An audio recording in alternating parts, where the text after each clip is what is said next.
Alright, guys, I'm back for another reading in John now. We're in John chapter 2. Honestly, it's still, I almost don't even need the light because it's so early now. I had a super busy day. I actually had the day off at school, but I had a whole bunch of appointments up at the Battle Creek VA. They've been taking good care of me, got some work done, but I'm exhausted. Today felt like a super long day, and then youth group, and then dinner with the family, and it's like I don't even know if it's 6 o'clock yet, but I am pooped. So I want to make sure I got this in now before I just close my eyes and go to sleep for the rest of the night. But with that being said, we're starting again, like I said, John chapter 2. It reads, Jesus turns water into wine. The next day, there was a wedding celebration in the village of Cana in Galilee. Jesus' mother was there, and Jesus and his disciples were also invited to the celebration. The wine supply ran out during the festivities, so Jesus' mother told him, "They have no more wine." "Dear woman, that's not our problem," Jesus replied. "My time has not yet come." But his mother told the servants, "Do whatever he tells you." Standing nearby were 6 stone water jars used for Jewish ceremonial washing. Each could hold 20 to 30 gallons. Jesus told the servants, "Fill the jars with water." When the jars had been filled, he said, "Now dip some out and take it to the master of ceremonies." So the servants followed his instructions.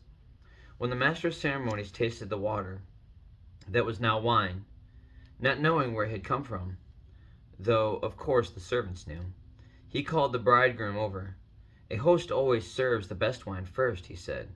"Then, when everyone has had a lot to drink, he brings out the less expensive wine. But you have kept the best until now." This miraculous sign at Cana in Galilee was the first time Jesus revealed his glory, and his disciples believed in him. After the wedding, he went to Capernaum for a few days with his mother, his brothers, and his disciples. Jesus encounters belief and unbelief from the people.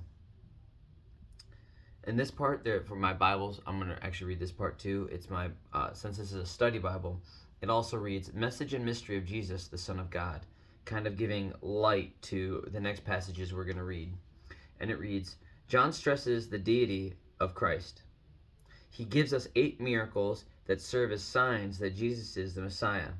In this section, he records Jesus describing himself as the bread of life, the water of life, the light of the world, the gate, and the good shepherd. John provides teachings of Jesus found nowhere else. This is the most theological of the 4 Gospels. Getting right into it. Jesus encounters belief and unbelief from the people. Jesus clears the temple. It was nearly time for the Jewish Passover celebration, so Jesus went to Jerusalem. In the temple area, he saw merchants selling cattle, sheep, and doves for sacrifices. He also saw dealers at tables exchanging foreign money.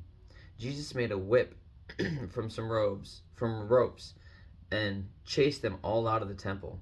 He drove out the sheep and cattle, scattered the money, changers, coins over the floor, and turned over their tables. Then, going over to the people who sold doves, he told them, "Get these things out of here. Stop turning my Father's house into a marketplace." Then his disciples remembered this prophecy from the scriptures. Passion for God's house will consume me. But the Jewish leaders demanded, "What are you doing? If God gave you authority to do this, show us a miraculous sign to prove it." "All right," Jesus replied. "Destroy this temple, and in 3 days I will raise it up." "What?" they exclaimed. "It has taken 46 years to build this temple, and you can rebuild it in 3 days?" But when Jesus said this temple, he meant his own body. After he was raised from the dead, his disciples remembered he had said this, and they believed both the scriptures and what Jesus had said. Nicodemus visits Jesus at night. Because of the miraculous signs Jesus did in Jerusalem at the Passover celebration, many began to trust in him. But Jesus didn't trust them, because he knew all about people. No one needed to tell him about human nature, for he knew what was in each person's heart. Now, that is the end of chapter 2. What really surprises me is when, I believe it is in John 2, verse 9 to 11. Where was it? it's in verse 11 where it says, in turning water to wine, this miraculous sign at Cana in Galilee was the first time Jesus revealed his glory, and his disciples believed in him. How were they already disciples if they didn't already believe in him? So that phrase confuses me a little bit. And these are actually why I've really enjoyed the Wednesday Bible studies that I go to with members of my congregation and our pastor. Every Wednesday we get together. We're not allowed to answer questions. We do. We answer some of the questions if someone has a certain how should I say this? If someone presents it in a certain light and the question is really just plaguing them, usually a conversation will break them. But they like to do the the platform is set up to, hey, let's just ask questions to inspire other people to dig for those answers. And this is one of those things to where I would ask it, and I would prefer someone to tell me, because as I continue to read, I am genuinely confused as this miraculous sign at Cana in Galilee was the first time Jesus revealed his glory. That's fine, and I can understand that. But it already had said, and his disciples believed in him. Is that assuming that they did not already believe in him? If they were disciples, I know when it says he introduced himself to them, that he expressed knowledge of maybe positions. I know he mentioned something about one of his disciples under a tree and saying that, hey, I had seen you there. And so basically giving light, shedding light on his omnipotence, or his ability to be in several places and understand all these different things happening at one time. So this was the water into wine was the first time they had experienced an actual miracle, or what they deemed to be as like, oh wow, he did this. Like that was, there's no doubt about it. And his disciples believed in him. I don't know. I got to do some studying on that one. But those are the kinds of things that I like to talk about. So I encourage you guys, feel free to post, comment some questions, comment anything.